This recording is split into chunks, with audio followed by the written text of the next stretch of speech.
Moustapha Matar Seck Mboro lan nga xam si li xew Dubaay. waa loolu njàngat bi ma ci am mooy la suñu waajur waxoon rek alxaaj Matar Seck Mboro ni ñetti yombul bari la te béwoo yombul ñàkk gu àndut ak njàmbat yombul ak xam ba ca ndax boo xoolee jëf ci ñaar ñoo ko séq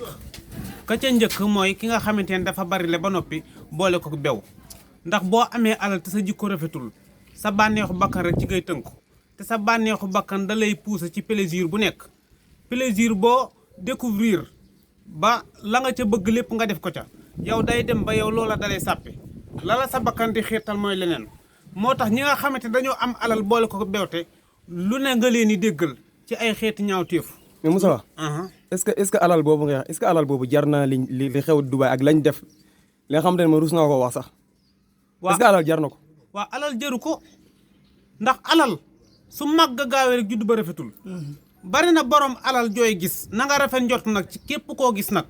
waaye bul jàpp ni koo gis mu am alal rek nam ko amee baaxul déedéet waaye bari na koy gis ndax la mu yor ca alal bul la waxoon kii fa mu sëgg ba am lii yow bu la mayoon benn dërëm sax dërëm boobu yow doo ko soxla waaye alal su màgg gaawee alal axlab juddu ba rafetul te alal ju léwul ganuk dof la buy ñëw du tàggoo buy dem du tàggoo